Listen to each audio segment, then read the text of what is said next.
Hello दोस्तों, welcome back to आर्यांजल studies. आज हम पढ़ेंगे बायोलॉजी के एक इम्पोर्टेंट और interesting topic joint in human body अर्थात मानव शरीर में संधियों के बारे में। तो पहले देखते हैं डेफिनेशन ऑफ जॉइंट, संधि के बारे में। जहां दो या दो से ज्यादा हड्डियां आपस में जुड़ती हैं उस जगह को जॉइंट संधि कहते हैं। अर्थात वैसी जगह जहां पर दो या दो से अधिक हड्डियां आपस में मिलती हैं वहां जॉइंट संधि बनती है, जो कि हमारे बॉडी में अलग अलग एंगल में मूवमेंट करने जैसे कि चलने, दौड़ने, उठने और खेलने जैसी हरकत करने में मदद करती है। जैसे कि हमारे कंधे, घुटने, कोहनी, गर्दन, इन सब जगह पर ये जॉइंट पाए जाते हैं, जिनकी हेल्प से हमारी बॉडी मूवमेंट कर पाती है। ये जो जॉइंट होते हैं इन्हें आर्थरो भी कहा जाता है और स्टडी ऑफ जॉइंट्स को आर्थरोलॉजी कहते हैं। हमारी इस ह्यूमन बॉडी में मुख्य रूप से तीन प्रकार की जॉइंट संधियां पाई जाती हैं। सबसे पहला जॉइंट है फाइब्रस जॉइंट, रेशेदार संधि। इसे फिक्स जॉइंट या इमूवेबल जॉइंट्स भी कहते हैं। दूसरा जॉइंट है कार्टिलेजिनस जॉइंट, उपास्थ्य संधियां। इसे स्लाइटली मूवेबल जॉइंट्स भी कहते हैं, क्योंकि यह स्लाइटली मूवेबल होती है, अर्थात थोड़ी बहुत हिल डुल सकती है। और तीसरा जॉइंट है साइनोवियल जॉइंट, साइनोवियल संधि। इसे फ्रीली मूवेबल जॉइंट्स भी कहते हैं, क्योंकि यह साइनोवियल जॉइंट्स पूरी तरह से हिल डुल सकती है। अर्थात ये जो फाइब्रस जॉइंट होते हैं ये बिल्कुल भी नहीं हिलते, इसलिए ये फिक्स जॉइंट होते हैं। कार्टिलेजिनस जॉइंट थोड़ी बहुत हिल डुल सकते हैं, इसलिए इसे स्लाइटली मूवेबल जॉइंट्स बोलते हैं। और साइनोवियल जॉइंट्स पूरी तरह से हिल डुल सकते हैं, इसलिए इसे फ्रीली मूवेबल जॉइंट्स बोलते हैं। तो चलिए इन तीनों joints, fibrous joint, cartilaginous joints और साइनोवियल जॉइंट्स को, इन तीनों को एक एक करके देखते हैं। सबसे पहला जॉइंट है फाइब्रस जॉइंट, रेशेदार संधि। इस फाइब्रस जॉइंट को फिक्स जॉइंट या इमूवेबल जॉइंट्स, स्थिर संधि या अचल संधि भी कहते हैं। इन फाइब्रस जॉइंट में बोन्स आपस में एक खास तरह के टिश्यू के द्वारा जुड़ी रहती हैं, जिन्हें फाइब्रस कनेक्टिव टिश्यू या टेंस कनेक्टिव टिश्यू कहते हैं।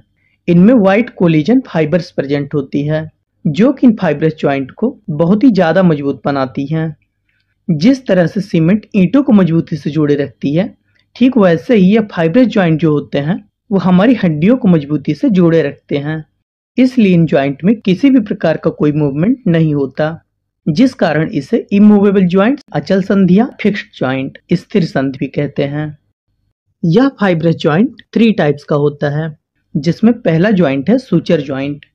यह जो जॉइंट है वो हमारे स्कल बोन्स अर्थात हमारे खोपड़ी की जो हड्डियां होती हैं उनमें पाई जाती है, जैसे कि coronal sutures, sagittal sutures, lambdoid suture, squamous sutures. तो ये सारे सूचर्स जो होती हैं ये सारे बोन्स आपस में हमारी इसी फाइब्रस जॉइंट के द्वारा कनेक्टेड होती हैं, अर्थात जुड़ी हुई रहती हैं, जिस कारण से ये मूवेबल नहीं होती।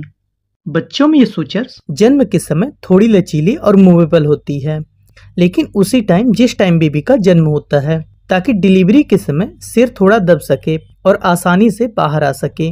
लेकिन जन्म के बाद ये धीरे धीरे कठोर हो जाती है। जब कोई बेबी अर्थात बच्चे का जन्म होता है तो उसका सिर पूरी तरह से कठोर नहीं होता। उसके सिर की हड्डियां अर्थात स्कल बोन्स जो होती हैं वो आपस में जुड़ी हुई नहीं होती हैं, उनके बीच में थोड़ी थोड़ी जगह गैप पाई जाती हैं। इन हड्डियों को जोड़ने वाले लचीले हिस्सों को सूचर्स कहा जाता है, और जो जगह बची होती है, गैप बचे होते हैं, उन्हें फोंटेनल्स कहते हैं। जन्म के समय से उसके सिर में कुल 6 फोंटेनल्स अर्थात 6 खाली जगह होती हैं, जिनमें से एक आगे की तरफ एंटीरियर फोंटेनल और एक पीछे की तरफ पोस्टीरियर फोंटेनल। ये 2 फोंटेनल सबसे बड़ी फोंटेनल होती हैं। ये जो एंटीरियर फोंटेनल होते हैं इनके नीचे खून की कुछ नसें, ब्लड वेसल्स गई होती हैं, इसलिए जब आप छोटे बच्चे के सिर को ध्यान से देखेंगे तो वो धक धक करता हुआ दिखाई देता है, जैसे कि उसका सिर भी दिल की तरह धड़क रहा हो। ये सब इसलिए होता है ताकि जब बेबी माँ के पेट से बाहर आए तो उसका सिर थोड़ा दबकर आसानी से निकल सके, और यही गैप अर्थात फोंटेनल यही बेबी के सिर को लचीला बनाते हैं। और फिर धीरे धीरे ये सूचर्स और फोंटेनल्स बंद हो जाते हैं और सिर की हड्डियां आपस में मजबूती से जुड़ जाती हैं, इसलिए जन्म के बाद से उसका सिर धीरे धीरे कठोर हो जाता है। अब इस फाइब्रस जॉइंट का दूसरा एग्जाम्पल है गोम्फोसिस जॉइंट। यह जो जॉइंट होता है वो हमारे मसूड़ों और दांतों के बीच में पाई जाती है, यानी कि हमारे जॉ बोन अर्थात हमारे मैक्सिला या मैंडिबल और हमारे टीथ अर्थात दांतों के बीच में पाई जाती है। अब इस फाइब्रस ज्वाइंट का तीसरा जो ज्वाइंट आता है वो है सिंडेस्मोसिस ज्वाइंट। यह ज्वाइंट उन जगहों पर पाई जाती है जहां हड्डियों को मजबूती से एक साथ रखने की आवश्यकता होती है, लेकिन थोड़ा बहुत लचीलापन भी जरूरी होता है। यह सिंडेस्मोसिस ज्वाइंट हमारे रेडियस और हमारे अल्ना बोन्स के बीच में पाई जाती है। इसके अलावा ये हमारे पैर के टिबिया और फिबुला जो हड्डियां होती हैं उनके बीच में पाई जाती हैं। अब दूसरा ज्वाइंट आता है कार्टिलेजिनस ज्वाइंट, जिन्हें हिंदी में उपास्थि संधि या अपूर्ण संधि कहा जाता है।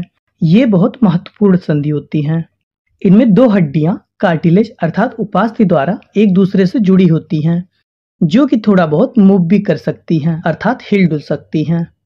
लेकिन ये जो कार्टिलेजिनस ज्वाइंट्स होते हैं ये साइनोवियल ज्वाइंट्स जितने गतिशील नहीं होते। ये जोड़ सीमित गति प्रदान करते हैं, इसलिए इन्हें स्लाइटली मूवेबल ज्वाइंट्स अपूर्ण संधियां भी कहा जाता है। जैसे प्लास्टिक से जुड़ा हुआ कोई पाइप थोड़ा लचीला होता है, वैसे ही ये कार्टिलेजिनस ज्वाइंट्स जो होते हैं वो थोड़े बहुत मूवमेंट भी करते हैं, लेकिन पूरी तरह से मूवमेंट नहीं होती। यह कार्टिलेजिनस ज्वाइंट 2 टाइप्स का होता है, प्राइमरी कार्टिलेजिनस ज्वाइंट और सेकेंडरी कार्टिलेजिनस ज्वाइंट। इन जोड़ों में मुख्य रूप से 2 प्रकार की कार्टिलेज पाई जाती हैं, हाइलाइन कार्टिलेज और व्हाइट फाइब्रो कार्टिलेज। अब हम सबसे पहले हाइलाइन कार्टिलेज और व्हाइट फाइब्रो कार्टिलेज को देख लेते हैं, क्योंकि ये प्राइमरी कार्टिलेजिनस ज्वाइंट और सेकेंडरी कार्टिलेजिनस ज्वाइंट इन्हीं दोनों कार्टिलेज से मिलकर बने होते हैं। इसलिए अगर आपको हाइलाइन और व्हाइट फाइब्रो कार्टिलेज की बेसिक समझ होगी तो प्राइमरी और सेकेंडरी कार्टिलेजिनस ज्वाइंट को समझना बहुत आसान हो जाएगा। तो सबसे पहले देखते हैं हाइलाइन कार्टिलेज को। ये जो हाइलाइन कार्टिलेज होती है यह चिकनी, पारदर्शी और कांच के जैसे चमकने वाली चमकदार होती है, जो कि हमारे जोड़ों में फ्रिक्शन अर्थात घर्षण को कम करने में मदद करती है और एक कुशन अर्थात गद्दे की तरह कार्य करती है। यह स्वयं कोई मूवमेंट नहीं करती, लेकिन यह हड्डियों के जो मूवमेंट्स होते हैं उनको आसान बनाती है। इसके एग्जाम्पल्स हैं हमारे रिब्स और स्टर्नम के बीच के जो ज्वाइंट्स स्टर्नोकोस्टल ज्वाइंट्स होते हैं, ये इसी हाइलाइन कार्टिलेज से बने होते हैं। और इसके अलावा बच्चों की हड्डियों की लंबाई बढ़ाने वाली जो ग्रोथ प्लेट एपिफेशियल प्लेट होती है वह भी इसी हाइलाइन कार्टिलेज से बनी होती है। अब देखते हैं व्हाइट फाइब्रो कार्टिलेज को। यह व्हाइट फाइब्रो कार्टिलेज अधिक मजबूत और लचीली होती है और साथ ही यह शॉक एब्जॉर्प्शन झटकों को सहन करने में सक्षम होती है। इन व्हाइट फाइब्रो कार्टिलेज में कोलेजन फाइबर्स प्रचुर मात्रा में पाए जाते हैं। हमारे रीढ़ की हड्डियों वर्टिब्री के बीच की जो इंटरवर्टिब्रल डिस्क होती है और जांघों के पास पाई जाने वाली प्यूबिक सिम्फिसिस, ये दोनों ही इसी व्हाइट फाइब्रो कार्टिलेज से बनी होती हैं, जो इन्हें मजबूती और थोड़ी लचक देती हैं अर्थात फ्लेक्सिबिलिटी प्रोवाइड कराती हैं। तो अब हम सबसे पहले देखते हैं प्राथमिक उपास्थि संधि प्राइमरी कार्टिलेजिनस ज्वाइंट। इसे सिंकोंड्रोसिस भी कहते हैं। इनमें हड्डियां जो होती हैं वो हाइलाइन कार्टिलेज से जुड़ी होती हैं। ये जोड़ बिल्कुल भी गतिशील नहीं होती अर्थात इमूवेबल होती हैं, जो कि मुख्यतः बच्चों में पाई जाती हैं और समय के साथ साथ ये कार्टिलेज हड्डियों में बदल जाती हैं, जैसे कि वृद्धि प्लेट, एपिफेशियल प्लेट और हमारे फर्स्ट स्टर्नम रिब्स का ज्वाइंट। ये दोनों इसी प्राथमिक उपास्थि संधि प्राइमरी कार्टिलेजिनस ज्वाइंट्स के एग्जाम्पल हैं। अब आता है सेकेंडरी कार्टिलेजिनस ज्वाइंट। इसे सिम्फिसिस भी कहते हैं। इनमें हड्डियां व्हाइट फाइब्रो कार्टिलेज से जुड़ी होती हैं, जो कि थोड़ी बहुत गतिशीलता प्रदान करती हैं अर्थात स्लाइटली मूवेबल होती हैं और जीवन भर बनी रहती हैं। हमारे रीढ़ की हड्डियों के बीच की इंटरवर्टिब्रल डिस्क और जांघों के पास पाई जाने वाली प्यूबिक सिम्फिसिस, ये दोनों इसी सेकेंडरी कार्टिलेजिनस ज्वाइंट अर्थात द्वितीयक उपास्थि संधि के एग्जाम्पल्स हैं। अब देखते हैं फ्रीली मूवेबल ज्वाइंट्स अर्थात साइनोवियल ज्वाइंट्स को। ये साइनोवियल ज्वाइंट्स अर्थात पूर्ण संधि जो होते हैं ये हमारे शरीर में सबसे ज्यादा पाए जाने वाले ज्वाइंट्स होते हैं और ये पूर्ण रूप से गतिशील फ्रीली मूवेबल होते हैं। जैसे कोई दरवाजा आसानी से हिलता है, वैसे ही ये साइनोवियल ज्वाइंट्स भी हमारी हड्डियों को पूरी तरह से हिलने डुलने में मदद करती हैं। इन ज्वाइंट्स के चारों तरफ साइनोवियल की परतें पाई जाती हैं अर्थात इन ज्वाइंट्स को साइनोवियल कैप्सूल नाम की कैविटी में रखा गया है, जिसे साइनोवियल मेम्ब्रेन या साइनोवियल झिल्ली कहते हैं। इस झिल्ली में एक स्पेशल टाइप्स का फ्लूइड तरल पदार्थ भरा होता है, जिसे लुब्रिकेटिंग फ्लूइड या साइनोवियल फ्लूइड कहते हैं। जैसे मशीनों में स्मूथ मूवमेंट के लिए उनमें तेल या ग्रीस डाली जाती है, सेम वैसे ही हमारी हड्डियों की जोड़ साइनोवियल जॉइंट्स में भी साइनोवियल फ्लूइड्स मौजूद होता है, जो कि हड्डियों को आसानी से हिलने डुलने में मदद करता है और फ्रिक्शन अर्थात घर्षण को कम करता है। जैसे कि ये दोनों बोन्स हैं, तो इन दोनों बोन्स के बीच में ये एक परत पाई जाती है। इसी परत को ही साइनोवियल मेम्ब्रेन या साइनोवियल झिल्ली कहते हैं और इसी परत के अंदर ही हमारी साइनोवियल फ्लूइड्स भरी होती है। इस साइनोवियल फ्लूइड्स में CO2 गैस भी होती है। जब हमारे जॉइंट्स ज्यादा काम में नहीं आते तो उन साइनोवियल फ्लूइड्स में CO2 गैस के बबल्स बन जाते हैं, जिस कारण से लोग अपने फिंगर्स अर्थात अपनी उंगलियों को चटकाते हैं, जिससे कि उस CO2 गैस के जो बबल्स हैं वो फूट करके साइनोवियल फ्लूइड्स में डिस्ट्रीब्यूट हो जाएं। जैसे जैसे उम्र बढ़ती है वैसे वैसे हमारे जोड़ों में ये जो चिकनाई वाला द्रव्य साइनोवियल फ्लूइड्स है वो कम होने लगता है, जिसकी वजह से घुटनों से कट कट की आवाज आने लगती है और चलने फिरने या उठने बैठने में दर्द महसूस होता है। ये साइनोवियल जॉइंट्स मुख्यतः 6 टाइप्स के होते हैं, जो कि हमारे बॉडी में अलग अलग एंगल में मूवमेंट करने में मदद करती है, जैसे कि ball and socket, saddle joint, hinge joint, pivot joint, condyloid joint and plane joint, जिसे ग्लाइडिंग जॉइंट भी कहते हैं। तो इन साइनोवियल जॉइंट्स को एक एक करके देख लेते हैं, जो कि मोस्ट इंपोर्टेंट है। तो सबसे पहले देखते हैं बॉल एंड सॉकेट जॉइंट, कंदुक खलिका संधि। ये जो जॉइंट होते हैं ये पूर्ण रूप से गतिशील होते हैं, अर्थात ये ह्यूमन बॉडी के सबसे ज्यादा मूवमेंट करने वाले जोड़ होते हैं। इस प्रकार के जॉइंट में एक हड्डी बॉल की तरह दिखाई देती है तो दूसरी हड्डी सॉकेट की तरह दिखाई देती है और ये दोनों ही हड्डी आपस में जुड़ी हुई होती हैं, जैसे कि हमारे कंधे और हमारे कमर के जॉइंट्स। अब दूसरा आता है सैडल जॉइंट, काठी संधि। यह जॉइंट भी कुछ कुछ बॉल एंड सॉकेट जॉइंट के जैसे ही होता है, लेकिन यह उससे थोड़ा बहुत अलग होता है। इस प्रकार के जॉइंट में एक हड्डी कॉन्वेक्स के जैसे ऊपर की ओर उभरी हुई होती है, जो कि दूसरी हड्डी के कॉनकेव जैसे गहरी दबी हुई हड्डी में जाके फिक्स होती है, जिससे कि वो एक दूसरे में फिट हो जाती हैं। जैसे कि घोड़े की काठी सैडल और उस पर बैठी हुई उसके पीठ के बीच होता है, इसलिए इस जॉइंट को सैडल जॉइंट कहते हैं। एग्जाम्पल के लिए जैसे हमारे अंगूठे थंब का जॉइंट, जिसे कार्पोमेटाकार्पल जॉइंट भी कहा जाता है, इस सैडल जॉइंट का अच्छा उदाहरण है।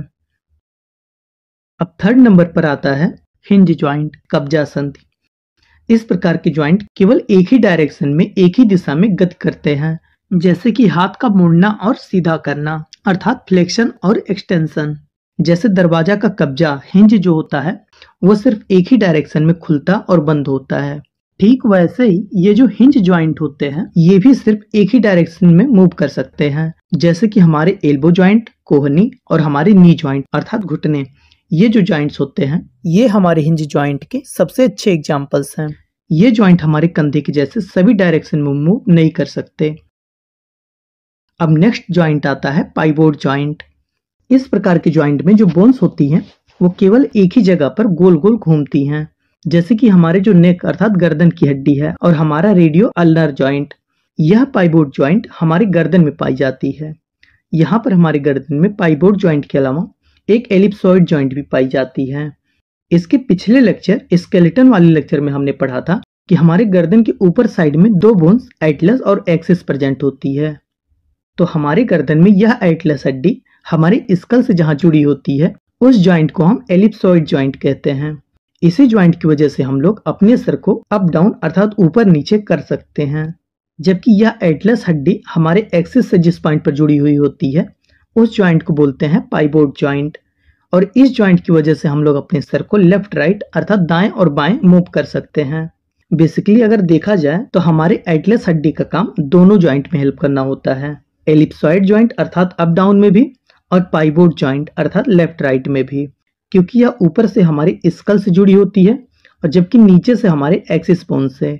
इसमें ये जो रेडियो अल्नर जॉइंट है ये उस जोड़ को जॉइंट को कहते हैं जहां पर हमारी रेडियस और अल्ना नाम की 2 हड्डियां एक दूसरे से जुड़ी होती हैं।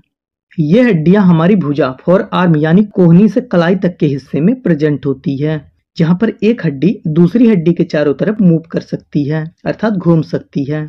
इसकी मदद से ही हम अपनी हथेली को ऊपर और नीचे अर्थात सपिनेशन और प्रोनेशन की ओर घुमा सकते हैं, जैसे कि दरवाजा खोलना, बोतल के ढक्कन खोलना आदि। अब नेक्स्ट जॉइंट आता है प्लेन जॉइंट, जिसे ग्लाइडिंग जॉइंट समतल संधि भी कहते हैं। इस प्रकार की जॉइंट में दोनों हड्डियों की सतह सरफेस जो होती हैं वो एक दूसरे के समानांतर पैरेलल होती हैं और लगभग चपटी अर्थात फ्लैट होती हैं, जिस वजह से दोनों हड्डियां एक दूसरे पर फिसलती हैं, ग्लाइड करती हैं, जिससे सीमित गति संभव हो पाती है। अर्थात इसमें एक हड्डी दूसरी हड्डी के ऊपर रखी रहती है जो कि फिसलने में हेल्प करती है, जैसे कि हमारी कलाई कार्पल्स और हमारे टखने अर्थात टार्सल्स के जो जॉइंट्स हैं, ये दोनों इसी प्लेन जॉइंट अर्थात ग्लाइडिंग जॉइंट के एग्जाम्पल्स हैं। और इसके अलावा जो हमारे कंधे की हड्डी स्कैपुला और कॉलर बोन क्लेविकल के बीच का जो जॉइंट है वो भी इसी ग्लाइडिंग जॉइंट अर्थात प्लेन जॉइंट का ही एग्जाम्पल है। अब लास्ट जॉइंट आता है कैंडिलॉइड जॉइंट, अंडाकार संधि। इस प्रकार की जॉइंट में एक हड्डी के ऊपर अंडाकार उभार ओवल प्रोजेक्शन पाया जाता है, जो कि दूसरी हड्डी की अंडाकार गुहा इलिप्टिकल कैविटी के अंदर धसी हुई होती है, जैसे कि हमारा रिस्ट, रेडियस प्लस कार्पल्स के जॉइंट और हमारे पैरों में फ्लेंजेस और मेटाटार्सल का जॉइंट। ये दोनों इसी कैंडिलॉइड जॉइंट के एग्जाम्पल्स हैं। मुझे उम्मीद है कि आपको जॉइंट का ये लेक्चर अच्छे से समझ आया होगा। अगर आपको हमारा ये वीडियो अच्छा लगा हो तो इसे लाइक, शेयर और सब्सक्राइब जरूर करें। मिलते हैं इसके नेक्स्ट वीडियो में एक नए टॉपिक के साथ। तब तक के लिए दीजिए इजाजत। धन्यवाद। Bye bye.